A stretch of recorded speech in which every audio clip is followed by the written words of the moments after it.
आदित्य और जूही की शादी की पार्टी पूरे शबाब पर है। जूही सुर्ख गुलाबी रंग की लहंगा और चोली में गजब की खूबसूरत लग रही है। ऐसा लग रहा है जैसे लेखा की मां नहीं बड़ी बहन है। जूही जब सज धज कर आदित्य के सामने आई तो आदित्य हक्का बक्का सा उसे एकटक देखता रह गया। इस तरह आदित्य जब पलक बिना झपकाए जूही को देख रहा था तो उसने शर्माकर आंखें झुका ली और आंखें झुकाकर ही कहा, इस तरह क्या देख रही हो? मुझे पहली बार देख रही हो क्या? होठों पर शरारती मुस्कान लेकर आदित्य ने जवाब दिया, इस रूप में पहली बार देख रहा हूँ। शादी भी पहली बार कर रहा हूँ ना तुमसे, इसीलिए। पहले तो बहुत बार देखा मगर कभी इतनी खूबसूरत नहीं लगी जो आज लग रही हो, इस उम्र में भी। इसीलिए तो मैं हमेशा कहता हूँ, as is just a number. दिल से कभी इंसान बूढ़ा नहीं होता। बूढ़ा होता अपनी सोच के कारण। कौन कहेगा कि हम दोनों ने हाफ सेंचुरी मार ली। इसीलिए शादी की भी कोई फिक्स उम्र नहीं होनी चाहिए। इंसान जब मेंटली प्रिपेयर हो तभी शादी के लिए तब शादी करनी चाहिए। देखना जूही, हम लोग इस उम्र में शादी करके ज़्यादा खुश रहेंगे। आदित्य भी क्रीम और मैरून कलर कॉम्बिनेशन की शेरवानी में आज बहुत ही हैंडसम लग रहा है। देखकर कोई नहीं कह सकता कि जवान बेटा और बेटी का पिता है। आदित्य ने तारीफ की तो जूही भी कहाँ पीछे रहने वाली है। उसने भी मुस्कुराते हुए कहा, तुम भी तो बहुत हैंडसम लग रहे हो। लगता ही नहीं कि इतनी उम्र हो गई है। तुम जो कह रहे हो सब मैं मानती हूँ मगर तुम इस तरह मत देखो मुझे। हमारे बच्चे अभी यंग है, आसपास ही होंगे। कहीं इस तरह से बातें करते हुए देख लिया तो। इतनी उम्र हो गई है मतलब क्या कहना चाहती हो तुम? कोई उम्र नहीं हुई है मेरी। अभी तो मैं जवान हूँ। रहा सवाल बच्चों को देखने का तो क्या हुआ? बच्चे भी तो चाहते हैं हम दोनों शादी करके एक साथ रहे। तुम्हें क्या लगता है बच्चे अभी भी बच्चे हैं? हमारी बेटी प्रेम नगर का सैर कर चुकी है। हमारा बेटा भी प्रेम नगर में भटका हुआ एक राही है। दोनों को सब समझ आता है। आदित्य जोर से हंस पड़ा। तो क्या हम बेशरम बन जाए? बच्चों ने सुन ली तो मुझे तो शर्म आएगी। तुम ठहरे बेशरम। जूही ने आदित्य पर एक प्यार भरी नजर डालकर बाहर की ओर चल पड़ी तो आदित्य ने अपने दिल पर हाथ रखकर कहा, हाय क्या जालिम नजर से घायल कर गई। बस बहुत हो गया। आशिक महाशय अब चलो, गेट के पास चलो, मेहमान आ रहे हैं। उनका स्वागत भी करना है और उनसे मिलना भी है। आदित्य का हाथ पकड़कर जूही गेट की ओर चल पड़ी। इधर निर्भय और लेखा अपने दोस्तों के साथ फुल मस्ती में है। लेखा की सहेलियां और निर्भय के जितने दोस्त सब उपस्थित है पार्टी में। एक और खास मेहमान है जो आज बहुत खुश है, वो है सूर्यांश। सूर्यांश को पता है कि शादी के पश्चात उसको ग्रीन सिग्नल मिल जाएगा, अर्थात अब उसकी शादी के लिए उसके मम्मी पापा मना नहीं करेंगे। लेखा भी आज सुर्ख लाल रंग की लहंगा चोली में बहुत खूबसूरत लग रही है। आज सूर्यांश की नज़र तो उस पर से हट ही नहीं रही है। लेखा के करीब आकर सूर्यांश ने धीरे से कहा, क्या गजब ढा रही हो लेखा आज तुम। तुम्हें इस रूप में मैं पहली बार देख रहा हूँ। आज तो तुम भी बिल्कुल दुल्हन की तरह लग रही हो। हमारी आज भी शादी हो जाती तो कितना अच्छा होता। सूर्यांश की बात सुनकर एक तिरछी नजर डालते हुए लेखा ने सूर्यांश को छेड़ा, आशिक महाशय, आज तो मम्मी पापा की शादी, उनकी शादी एंजॉय करो। आपको तो थोड़ा सा और इंतजार करना पड़ेगा, उसके बाद ही शादी हो सकती है। अभी भी बहुत सी परीक्षा में से गुजरना है आपको। आपने क्या सोचा चट मंगनी और पट ब्याह हो जाएगा? नहीं नहीं, ऐसा नहीं होगा। और कौन सी परीक्षा देनी होगी माय डियर?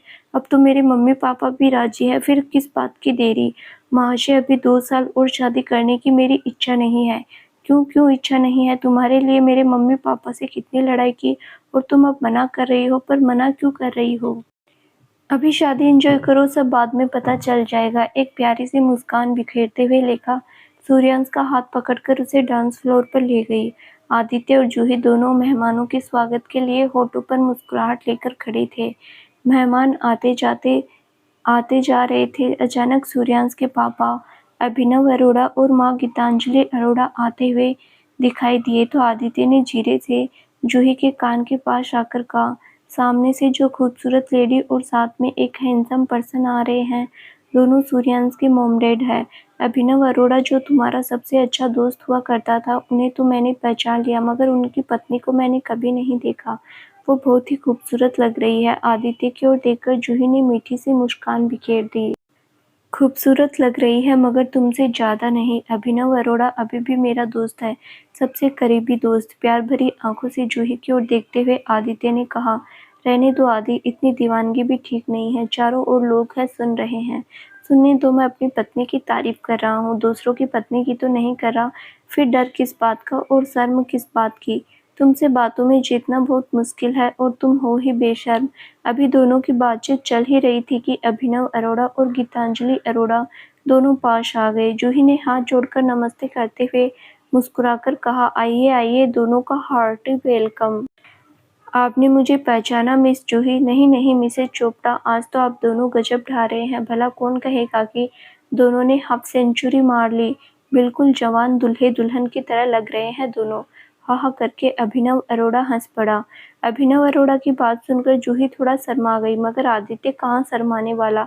उसने भी नहले पर धैला मारा। हाफ सेंचुरी मारी होगी तेरे दुश्मन ने, अभी तो मैं जवान हूँ। वैसे तुम दोनों भी कम गजब ढा नहीं रहे हो।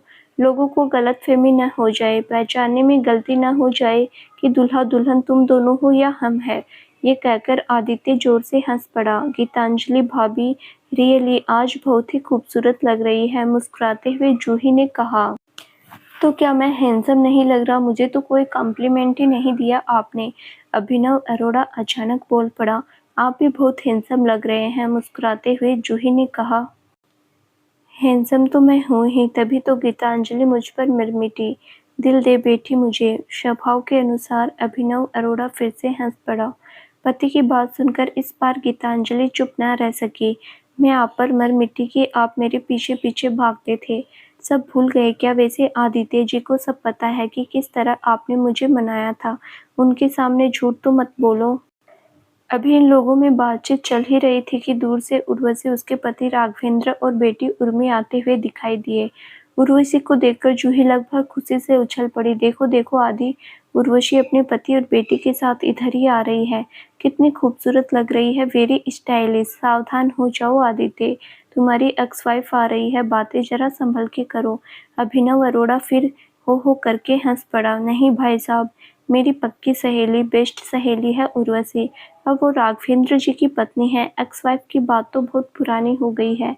आज आपसे उनका परिचय करा देंगे। एक्स वाइफ की बात सुनकर जूही को अच्छा नहीं लगा, इसीलिए उसने बातें संभाल ली। अरे जूही, अभिनव उर्वशी को जानता है। बिजनेस पार्टी के अक्सर एक दूसरे से मिलते रहते हैं। बिजनेस वर्ल्ड में सब एक दूसरे को जानते हैं। दोनों की बहुत पुरानी पहचान है। ओह, मैं तो भूल ही गई थी कि आप लोग बिजनेस वर्ल्ड के बिजनेसमैन हैं। मैं एक्चुअली अलग हूँ ना, इसीलिए समझ नहीं पाई।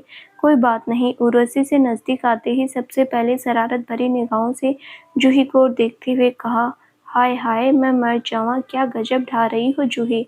आज इस सुर्ख गुलाबी रंग की लहंगा चोली में बेहद खूबसूरत लग रही हो। मेरे ख्याल से आज आदित्य अंदर तक घायल है। उर्वशी जोर जोर से हंस पड़ी। क्या उर्वशी, तुम्हें तो हर वक्त मजाक सूझता है। तुम क्या कम खूबसूरत लग रही हो? खूबसूरती के साथ साथ बहुत स्टाइलिश भी लग रही हो। उर्वशी की बात सुनकर राघवेंद्र ने उसे टोकते हुए कहा, उर्वशी, हमारे साथ अपनी बेटी भी है। ये सब बातें बाद में कर लेंगे, अभी तो बहुत समय मिलेगा। अपनी बेटी को उसके भाई निर्भय और दीदी लेखा से मिला देते हैं। उसके बाद हम सब बैठकर खूब हंसी मजाक कर लेंगे। क्यों, मैंने सही कहा ना आदित्य? हाँ हाँ बिल्कुल, आप लोग अंदर जाकर बैठो। और जूही, तुम जाओ, उर्वशी और उर्मी को लेकर। उधर बैठे हैं निर्भय और लेखा, दोनों अपने दोस्तों के साथ। दोनों से परिचय करा दो। आओ उर्वशी, उर्मी बेटा, दोनों मेरे साथ आओ। जूही के साथ साथ दोनों उधर चल पड़े जहाँ बच्चे इकट्ठे होकर कुछ डांस प्रोग्राम कर रहे थे। अचानक निर्भय ने देखा जूही के साथ उर्वशी और साथ में कोई लड़की उनकी ओर चली आ रही है। उसे समझने में देर नहीं लगी, वही उर्वशी की बेटी है। बहुत सालों के बाद आज अपनी माँ उर्वशी को देखकर न जाने क्यों निर्भय के मन में अजीब सी खलबली पैदा होने लगी। वो मन ही मन सोचने लगा, सचमुच बचपन में मैंने अपनी माँ के साथ अच्छा व्यवहार नहीं किया। उनसे मिलने के लिए मैंने इनकार कर दिया, उनको गलत समझा, बहुत ही बुरा भला भी कहा, मगर मैंने भी क्या करता।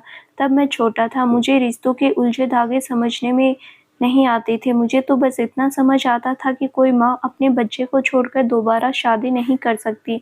मगर अब समझ आता है कि जब दोनों में प्यार नहीं हो तो अलग होने के अलावा कोई रास्ता बचता ही नहीं है। ऐसे रिश्ते निभाने से क्या फ़ायदा जिनमें प्यार ही नहीं हो, केवल उलझन ही उलझन हो। आज मैं अपनी माँ से ऐसा व्यवहार नहीं करूँगा ताकि उनके मन में जो भी गिले-शिकवे हैं, जो भी दुःख है, सब दूर हो जाए। जूही ने पास आकर देखा निर्भय बहुत मग्न होकर कुछ सोच रहा है। उसने धीरे से कहा, क्या सोच रहे हो निर्भय बेटा? सारे दोस्त तो बहुत खुशी-खुशी मना रहे, तुम किस उलझन में हो? अचानक पहचाने से आवाज़ कानों में पड़ते ही निर्भय जाग उठा। कुछ नहीं मम्मा, बस यूं ही बचपन की बातें याद आ गई थी। देखो निर्भय बेटा, तुमसे मिलाने किनको लेकर आई हूँ। निर्भय आगे बढ़कर उर्वशी के चरण स्पर्श करने के लिए झुका तो उर्वशी ने दोनों बाहों से उसे पकड़कर बाहों में भर लिया और उसकी आंखें बरसने लगी। कुछ देर तो उसे कुछ कहते नहीं बना। वर्षों से बर्फ की मानंद जमे हुए मान, अभिमान, दुख आंखों के रास्ते आंसू बनकर गालों पर बहने लगे। निर्भय भी बिल्कुल खामोश है। आज उसका दिल भी न जाने क्यों रो रहा है। सच, माँ का स्पर्श पाकर कौन बच्चे का दिल द्रवित नहीं होगा, वो भी वर्षों के बाद। थोड़ी देर रो लेने के पश्चात उर्वशी ने निर्भय के सर पर हाथ रखते हुए कहा, खुश रहो बेटा, बहुत लंबी उम्र हो तुम्हारी, जीवन में तुम एक अच्छा इंसान बनो, यही ईश्वर से प्रार्थना है। निर्भय ने अपनी माँ की आंखों से बहते हुए आंसू पोंछते हुए कहा, मुझे माफ कर दो माँ, बचपन में मैंने आपके साथ बहुत बुरा व्यवहार किया, तब मुझे समझ नहीं आता था। निर्भय के मुंह से माँ शब्द सुनकर उर्वशी की आंखों से आंसू का सैलाब फिर उमड़ पड़ा। आंसू बहते जा रहे थे। वो बोल रही थी, नहीं बेटा, मुझसे माफ़ी मत मांगो, तुमने जो भी समझा वो सही समझा था। मुझे तुम्हें छोड़कर नहीं जाना चाहिए था, मगर मुझसे गलती हो गई, हो सके तो मुझे माफ़ कर देना।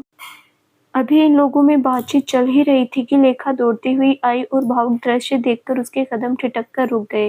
वो निर्भय को लेने आई थी क्योंकि उनकी डांस कंपटीशन शुरू होने वाली है। उन लोगों ने मिलकर एक डांस कंपटीशन रखा, जो जीतेगा उसको पुरस्कार भी दिया जाएगा। लेखा और चुप न रह पाई। उसने निर्भय से कहा, चलो निर्भय, हमारी कंपटीशन शुरू होने वाली है, सब लोग तुम्हारा इंतजार कर रहे हैं। लेखा बेटा अभी जाएगा निर्भय, पहले तुम दोनों उर्मी से मिल लो, तुम्हारी छोटी बहन है, उसे भी साथ लेकर जाओ, वो भी बहुत अच्छी डांसर है, डांस कंपटीशन में पार्टिसिपेट करती रहती है। जूही ने लेखा से कहा, अच्छा ऐसी बात है क्या, फिर तो मजा आ जाएगा, आओ उर्मी हमारे साथ, आज तो रात भर मस्ती चलने वाली है। लेखा ने उर्मी का हाथ पकड़ लिया। हाँ उर्मी, चलो हमारे साथ, हम लोग अपने दोस्तों के साथ एंजॉय करते हैं, मम्मी पापा को एंजॉय करने दो उनके दोस्तों के साथ। निर्भय ने भी उर्मी का हाथ पकड़ लिया और उन लोगों में दोस्ती हो गई। उर्मी को लेखा और निर्भय के साथ जाते हुए देखकर अभी भी उर्वशी की आंखों से खुशी के आंसू बरस रहे थे। उसने जूही का हाथ पकड़ते हुए कहा, थैंक यू सो मच जूही, आज तुमने मुझे वो खुशी दी जिसकी प्यासी मैं वर्षों से थी। निर्भय के मुंह से माँ शब्द सुनकर मेरा कलेजा ठंडा हो गया। जो आग मन में चुपचाप सुलग रही थी, उस पर किसी ने ठंडा पानी उड़ेल दिया, ऐसा महसूस हो रहा है। सच, मेरे जीवन में तुम्हारा कितना महत्वपूर्ण स्थान है, मैं शब्दों में बयां नहीं कर पाऊंगी। बस इतना कहूंगी, ईश्वर तुम्हारी झोली खुशियों से भर दे। मेरे निर्भय को तुम जैसी माँ मिली, अब मैं बिल्कुल निश्चिंत और बेफिक्र हो गई। निर्भय में इतना बड़ा परिवर्तन आने का कारण केवल तुम हो, तुम ही हो जूही। सही में कितनी अच्छी शिक्षा दी मेरे बेटे को, तुम्हारी जितनी तारीफ करूं कम है। Really you are excellent motivational speaker, एक बहुत अच्छा इंसान जिसका दिल मानवता और दया से भरा हुआ है। हैट्स ऑफ टू यू जूही। बस बस उर्वशी, कितनी तारीफ करोगी मेरी, मैं भी तुम्हारी तरह एक साधारण इंसान हूँ। मुझे तो तुमने देवी बना दिया। निर्भय तुम्हारा बेटा है तो उसके प्रति मेरा भी कुछ कर्तव्य बनता है। मुझे जो समझ आया मैंने वही किया। तुम तो मुझसे भी ज़्यादा अच्छा इंसान हो, वरना मुझ जैसे इंसान को तुमने इतना सम्मान दिया, ये क्या कम है। उर्वशी, आंसू को पोंछो और होठों पर मुस्कुराहट के फूल खिलाओ।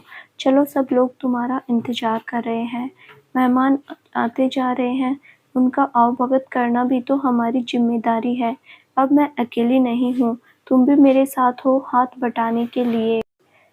अपने आंसू पोंछते हुए उर्वशी ने कहा, आई एम सॉरी जूही, खुद को कंट्रोल नहीं कर पाई। आज मैं बहुत खुश हूँ, इतनी खुश मैं पहले कभी नहीं हुई। मुझे मेरा निर्भय वापस मिल गया। लेट्स गो जूही। उर्वशी जूही का हाथ पकड़कर उधर चल पड़ी जहाँ पर आदित्य और सारे मेहमान उनका इंतजार कर रहे हैं। लगभग सभी मेहमान जा चुके थे, एक दो रह गए जो जाने के लिए उठ खड़े हुए। पार्टी का अरेंजमेंट इतना अच्छा था कि सभी मेहमान खुश होकर गए। केवल उर्वशी रह गई अपने परिवार के साथ। उसने भी जाने के लिए जूही और आदित्य से अनुमति मांगते हुए कहा, रात बहुत हो गई जूही, अब हम जाना चाहेंगे, हमें आज्ञा दो। बहुत अच्छा लगा पार्टी में आकर। मेरे ख्याल से आज तक मैंने किसी भी पार्टी में इतना एंजॉय नहीं किया। दोस्तों के साथ मिलकर हंसी मजाक का तो दौर चला, ये मैं कभी नहीं भूलूंगी। राघवेंद्र ने भी हाथ जोड़ते हुए कहा, हाँ आदित्य, रियली हमने बहुत एंजॉय किया इस पार्टी में। मैं बहुत खुश हूँ तुम दोनों ने शादी कर ली। ईश्वर तुम्हारी झोली खुशियों से भर दे और ये रिश्ता जन्मों का रिश्ता बन जाए।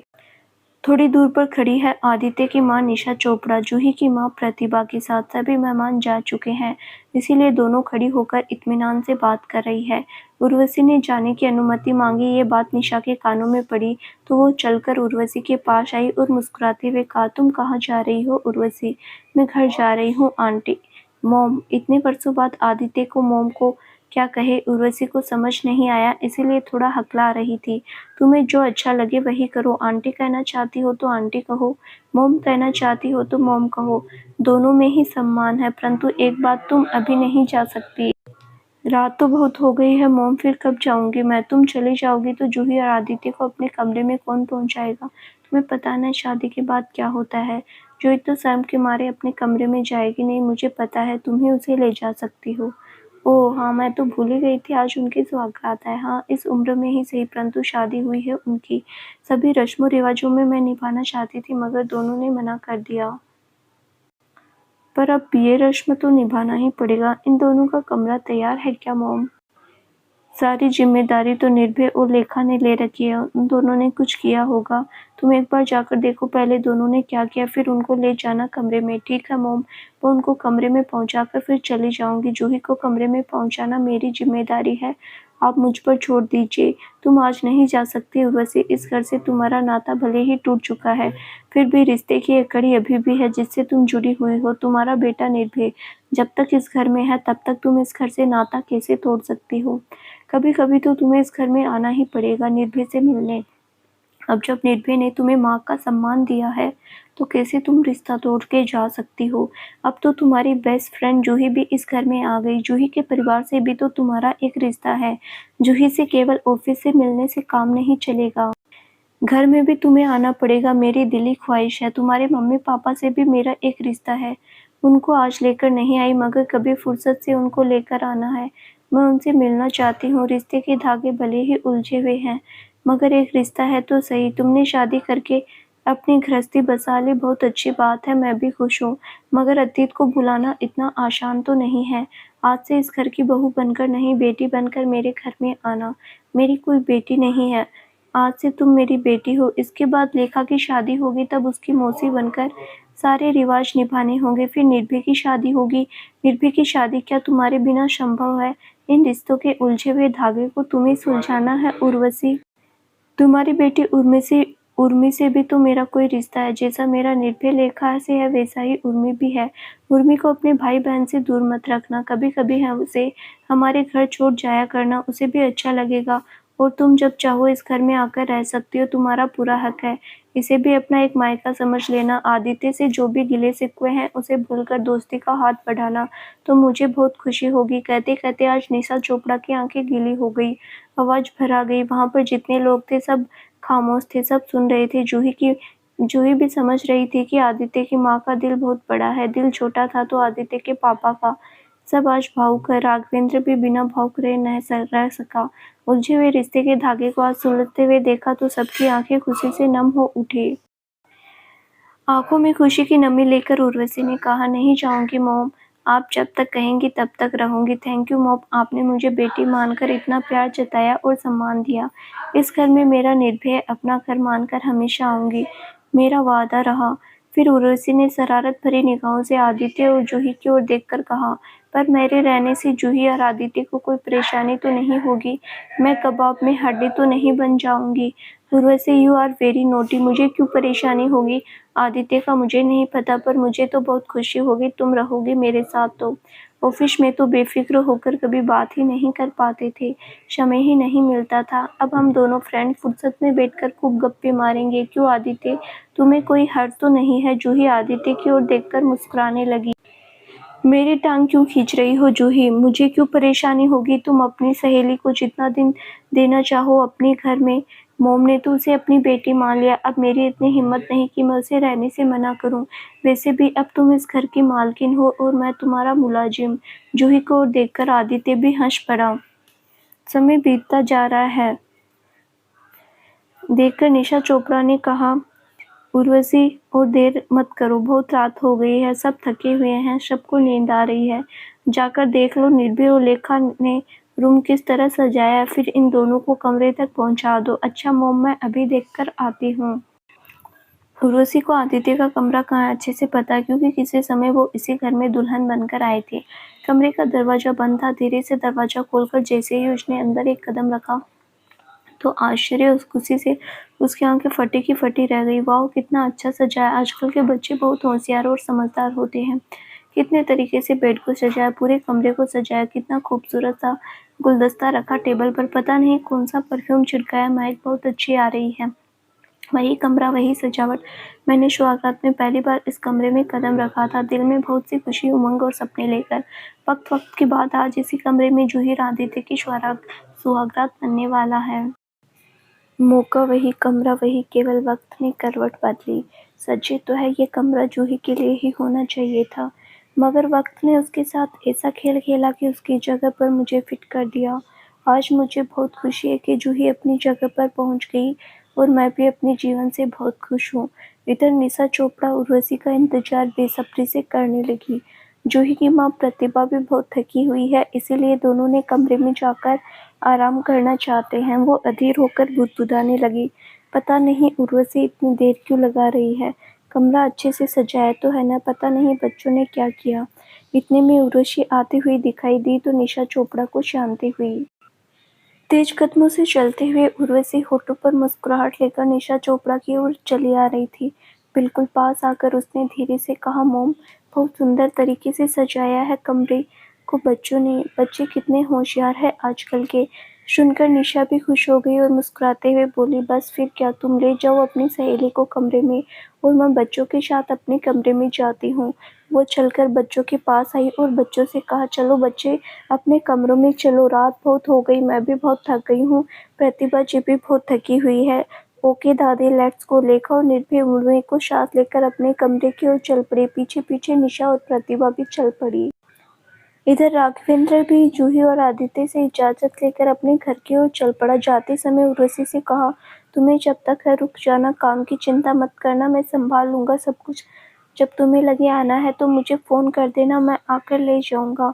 मैं मोम से परमिशन लेकर घर आ जाऊंगी राघवेंद्र, क्योंकि 2 दिन के बाद जूही और आदित्य को हनीमून के लिए जाना है। मैं अधिक देर तक कबाब में हड्डी नहीं बनूंगी।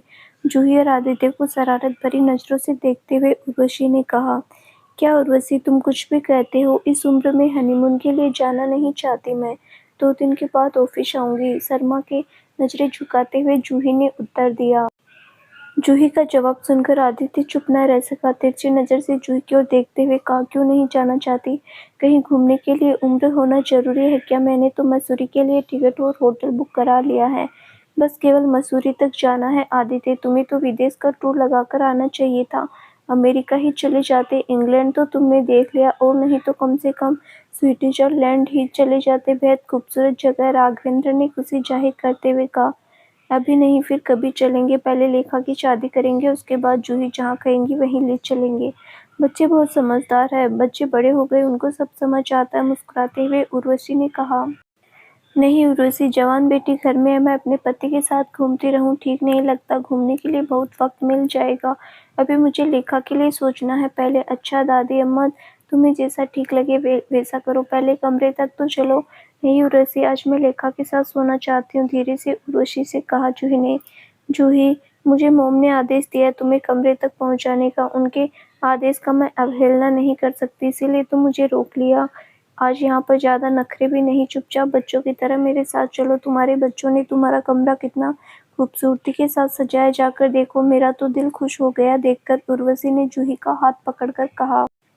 अच्छा तो आदित्य, जूही और उर्वशी, अब मैं चलता हूँ, गुड नाइट। खुशी से हाथ हिलाते हुए राघवेंद्र गाड़ी की ओर चल पड़ा। Good night Raghavendra, C you soon. Aditya ने हाथ हिलाकर उसे विदा किया। जूही चलते चलते हाथ छुड़ाने की कोशिश करने लगी, कहने लगी, क्या कर रही हो उर्वशी? कल सुबह मुझे बच्चों से मिलने में शर्म आएगी, बच्चे क्या सोचेंगे? हमारी उम्र है क्या सुहागरात मनाने की? शादी करनी थी कर ली, ज्यादा नखरे मत दिखाओ जूही, मन में तो लड्डू फूट रहे हैं, ऊपर से नखरे, बहुत ही शैतान हो उर्वशी। सो तो मैं हूँ, इसमें कोई शक? अब अच्छे बच्चों की तरह चलो वरना खींचकर ले जाऊंगी। उर्वशी लगातार शरारती मुस्कान बिखेर रही थी। कमरे के सामने आकर तीनों ठिठक कर रुक गए। उर्वशी ने दरवाजा खोला और दोनों को एक तरह से धक्का मारते हुए अंदर भेज दिया। दरवाजा बंद करते हुए कहा, लेट्स एंजॉय सुहागरात, good night sweet dream. Urvashi, Urvashi क्या कर रही हो? जूही उर्वशी को पुकारती रह गई, मगर उर्वशी अपने कमरे की ओर बढ़ते बढ़ते सोचने लगी, आज जूही को पाकर बहुत खुश है आदित्य। इन दोनों के मिलन में इतनी बाधा क्यों आई समझ में नहीं आया। कहते हैं जोड़ी ऊपर से बनकर आती है, फिर बीच में मैं क्यों आ गई पता नहीं। नियति का लेखा जोखा कुछ समझ में नहीं आता। राघवेंद्र के साथ मैं बहुत खुश हूँ क्योंकि बहुत सुलझे हुए हैं। राघवेंद्र कदम दर कदम मेरा साथ देते हैं। राघवेंद्र पहले मिलते मुझे तो जिंदगी में इतनी उथल पुथल नहीं होती। चलो देर से ही सही, दोनों को अपने अपने जीवन साथी से मिला तो दिया ईश्वर ने। कमरे की सजावट, उसकी सुंदरता देखकर आदित्य मंत्रमुग्ध हो गया। चारों ओर नजर दौड़ाते दौड़ाते मन ही मन सोचने लगा, कितने सुंदर तरीके से कमरे को सजाया है बच्चों ने। बच्चे अब बच्चे नहीं रहे, जवान हो गए। जूही मेरी जिंदगी में दोबारा इस तरह लौट कर आएगी ये उम्मीद लेकर तो जी रहा था, मगर मेरी इच्छा पूरी हो जाएगी इसका भरोसा कम ही था। आज जूही मेरी जीवन साथी है, अर्धांगिनी है। आज हम दोनों का सुहागरात है। ये सपने जैसा लग रहा है। ऐसा लगता है मैं सपनों में परियों के देश पहुंच गया और पुष्प वाटिका में विचरण कर रहा हूँ। साथ में मेरी खूबसूरत सी लाल परी है। कमरे की सजावट और सुंदरता को देखकर जूही के गालों में खुशी और शर्म की लाली बिखरी हुई है। पलकें इतनी झुकी हुई है कि पूरे कमरे को नजर दौड़ाकर देखने में भी शर्मा रही है। उसका मन सोच की गलियों में भटकने लगा। बच्चे कितने समझदार है, कितनी खूबसूरती से कमरे को सजाया। भीनी भीनी सी खुशबू सांसों में घुल मिल रही है, बहुत प्यारा सा परफ्यूम है। इस उम्र में शादी और सुहागरात सोचकर भी अजीब लग रहा है। जिस उम्र में बच्चों की शादी होनी है उस उम्र में हमारी शादी। शादी तो ठीक थी, मगर सुहागरात की क्या जरूरत थी? कल सुबह बच्चों का सामना कैसे करूंगी?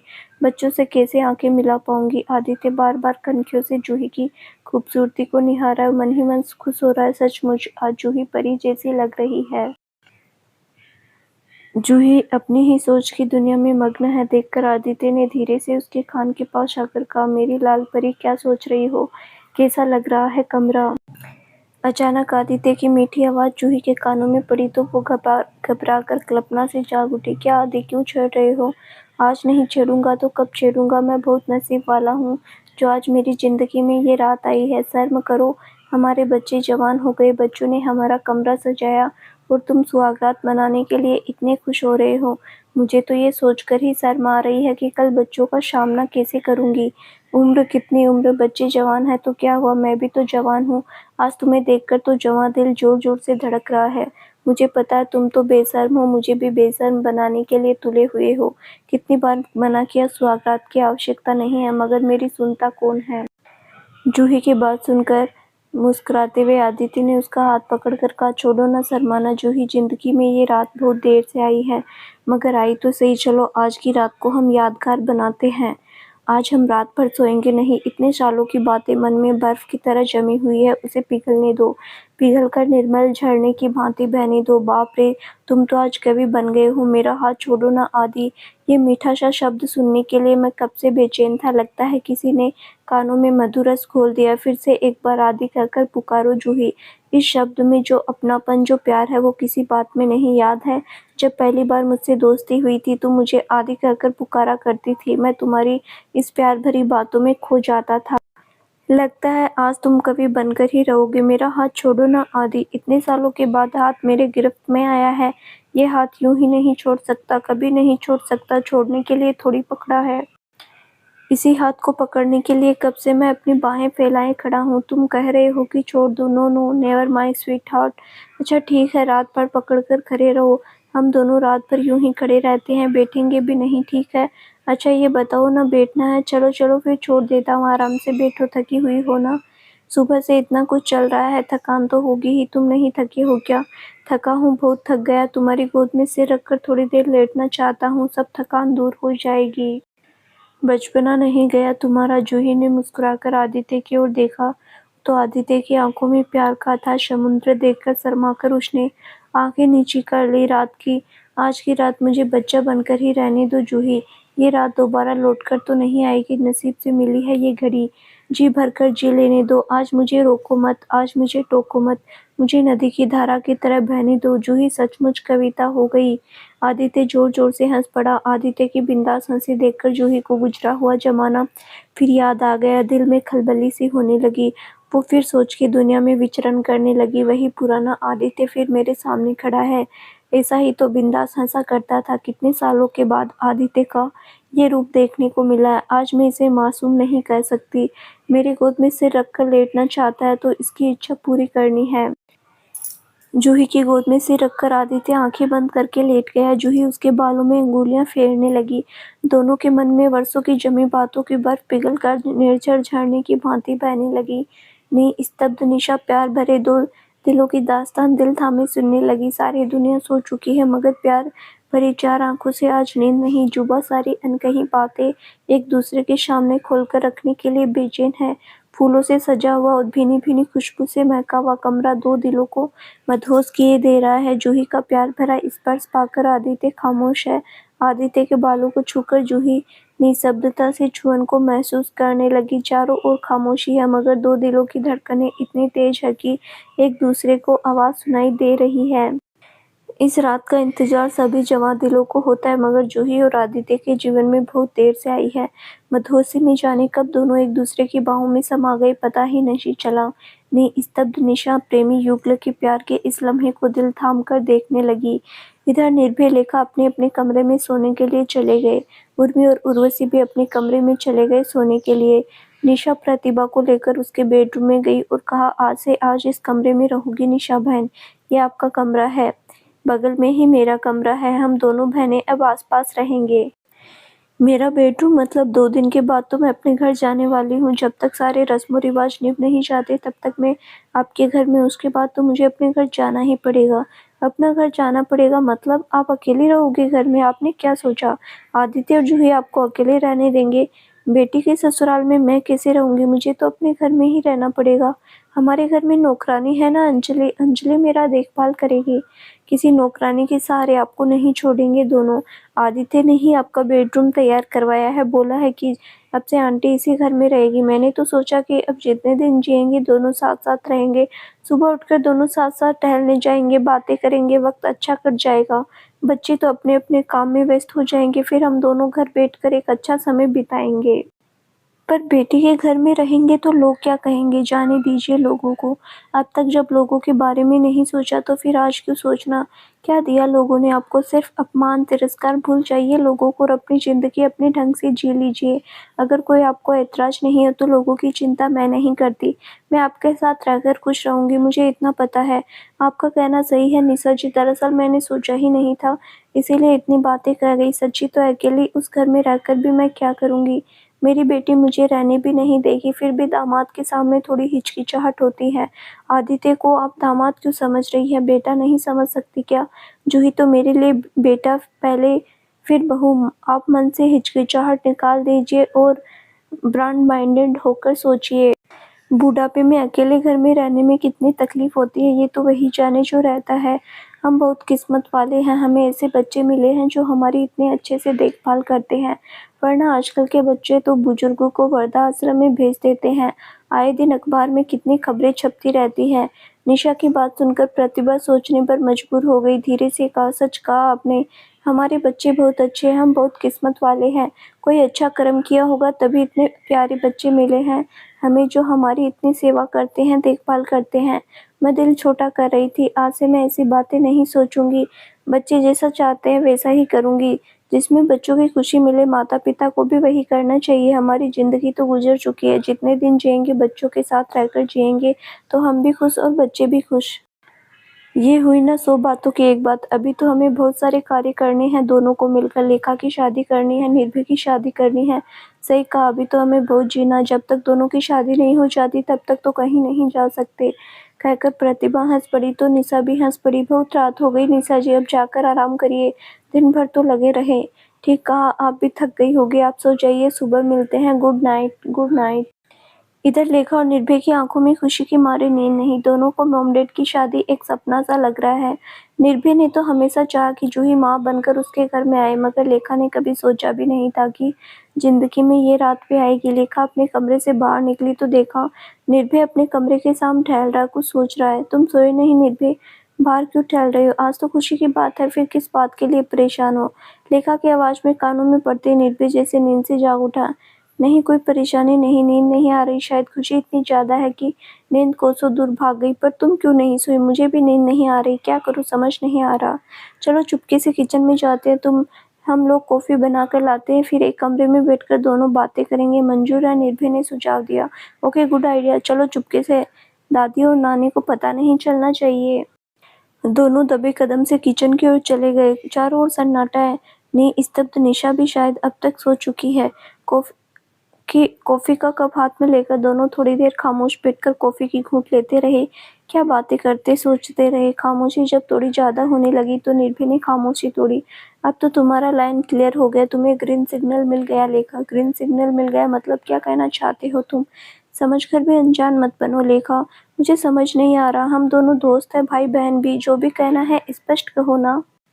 अरे बुद्धू, तुम्हारी शादी की बात कर रहा हूँ। अब तो तुम्हारी शादी में कोई अड़चन नहीं आएगी। सूर्यांश के मम्मी पापा शादी के लिए बिल्कुल तैयार हो जाएंगे। दोनों तो यही चाहते हैं कि मेरे पापा और तुम्हारी मम्मा शादी कर ले और तुम्हें पिता का नाम मिल जाए। निर्भय की बात सुनकर लेखा के मन में कसक सी होने लगी। मैं सिंगल अनमेरिड माँ की बेटी थी, इसीलिए सूर्यांश के मम्मी पापा शादी के लिए तैयार नहीं हुए थे। पता नहीं क्या क्या कहा होगा मेरे और मम्मा के बारे में। समाज में उनकी नाक कट रही थी। अब जब मम्मा पापा से शादी कर ली तो उनकी नाक ऊंची हो गई। इस समाज के नियम बहुत पेचीदा है, आज तक मैं समझ नहीं पाई। क्या हुआ लेखा, क्या सोच रही हो? मेरी बातों का जवाब नहीं दिया। मैं अभी शादी नहीं करने वाली निर्भय, तुमसे बताने में मुझे कोई झिझक नहीं है। तुम तो सूर्यान से शादी करने के लिए बहुत बेचैन थी, अब क्या हो गया? कुछ समय से जीवन में ऐसी ऐसी घटनाएं घटी कि जिंदगी ने मुझे बहुत कुछ समझा दिया।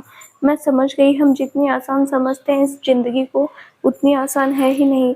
अब क्या परेशानी हो गई जो तुम इतना कुछ सोच रही हो? सूर्यांश के मम्मी पापा ने मेरा और मम्मा का जितना अपमान किया है वो बात मैं भूल नहीं पा रही हूँ। इतना मत सोचो, सब ठीक हो जाएगा। नहीं निर्भय, अभी मैं शादी नहीं करना चाहती।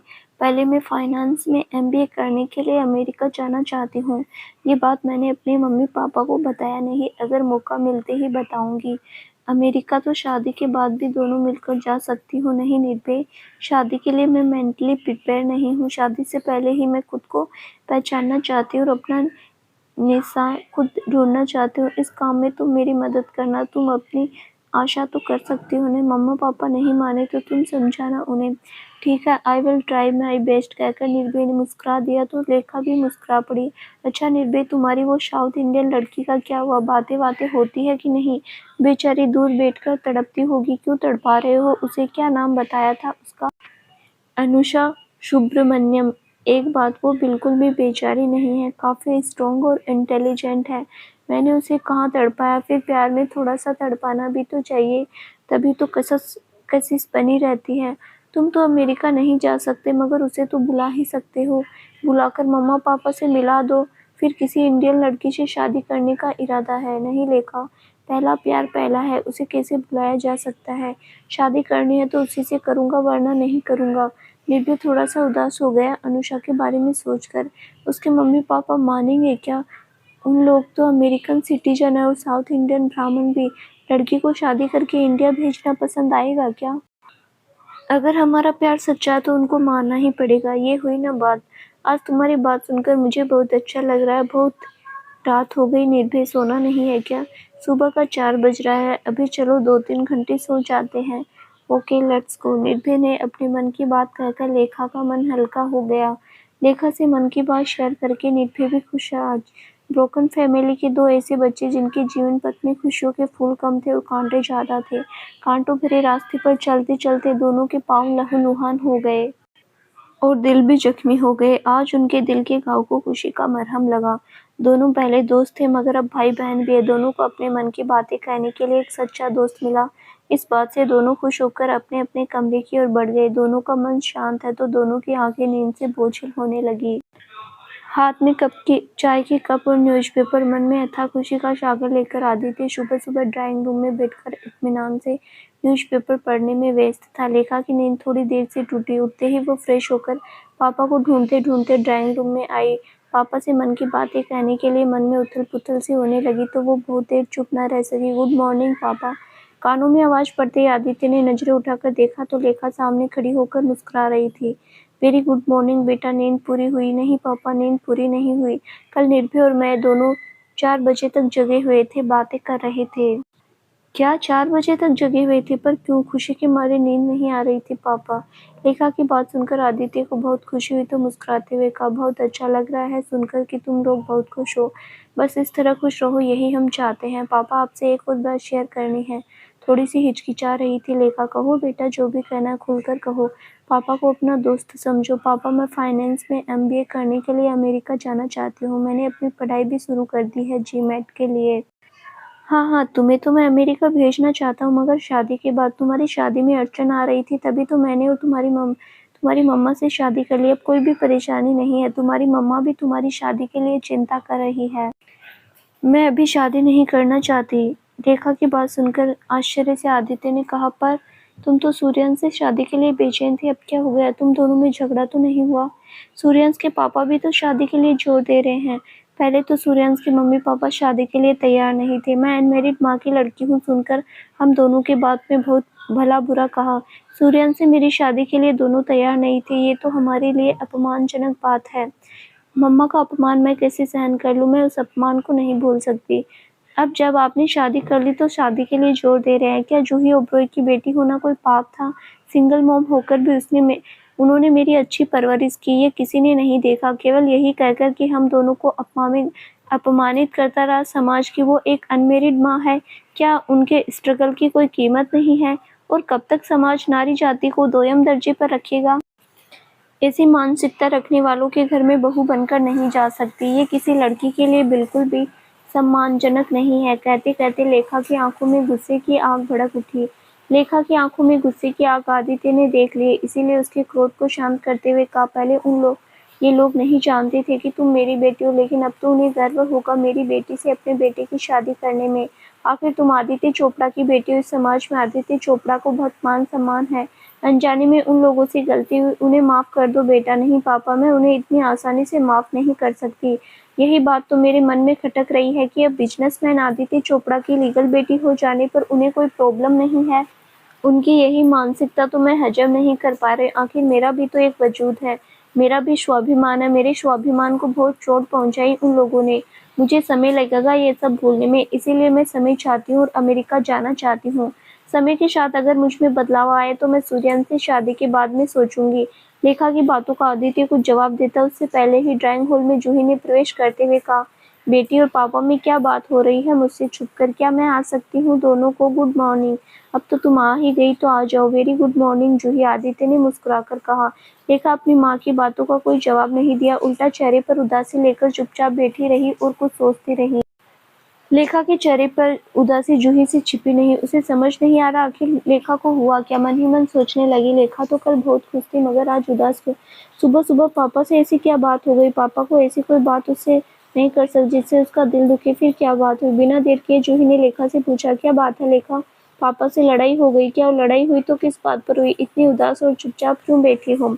लेखा ने फिर भी माँ की बातों का कोई जवाब नहीं दिया तो आदित्य ने ही जवाब दिया, लेखा अमेरिका जाना चाहती है MBA करने के लिए। उसी बारे में मुझसे बात करने आई थी सुबह सुबह, तो तुमने मना कर दिया क्या अमेरिका भेजने से? अरे क्या बात कर रही हो? मैं कैसे मना कर सकता हूँ? मैं तो चाहता हूँ कि वो अमेरिका जाए फाइनेंस में MBA करने। निर्भय ने तो अमेरिका देख लिया, उसे भी देखने का पूरा हक है। फिर मुंह फुलाकर क्यों बैठी है? हमने तो डिसीजन लिया था कि शादी के बाद सूर्यांश और लेखा दोनों को अमेरिका भेजेंगे। लेखा अभी शादी नहीं करना चाहती।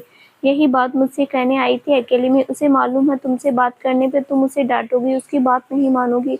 उसे पूरे अच्छे से पता है पापा से अपने मन की बात मनवा सकती है। शादी नहीं करेगी मतलब खुद की शादी के लिए तो पागल थी, अब क्या हो गया? हो सकता है उसके मन में बदलाव आया है, किसी बात को लेकर बदलाव आना तो स्वाभाविक ही है। अब धीरे-धीरे बड़ी हो रही है, समझदार हो रही है। कॉलेज की बात और थी, उस समय तो बच्चों में दीवानापन ज़्यादा होता है, इतनी समझदारी नहीं होती। क्या और कैसा बदलाव आया आदित्य, कुछ समझाओगे? मुझे कुछ समझ नहीं आ रहा, प्लीज़ खुलकर बताओ क्या बात है? रेखा कहना चाहती है जब तक हमारी शादी नहीं हुई थी तब तक सूर्यांश के मम्मी-पापा उसे अपने घर की बहू बनाने के लिए तैयार नहीं थे। अब तैयार हो गए क्योंकि वो बड़े बिजनेसमैन आदित्य चोपड़ा की बेटी है। लेखा के स्वाभिमान पर उन लोगों ने चोट की, अपनी माँ का अपमान किया, इसीलिए उस घर में जाने से उसे परहेज या समय मांग रही है। पर हम लोगों ने तो अभिनव अरोड़ से वादा किया कि बेटी का रिश्ता लेकर आएंगे। अब कैसे मना करें, उन्हें क्या समझाएंगे? सूर्यांश को पता चलेगा तो उसका दिल टूट जाएगा। उस बेचारे का तो कोई कसूर ही नहीं है। जूही चिंतित हो उठी। अब तक लेखा चुप थी मगर माँ की बात सुनकर खामोश न रह सकी। उदास होकर भी उसने जवाब दिया, मम्मा जब मन ही नहीं है तो किसी से जबरदस्ती शादी नहीं हो सकती।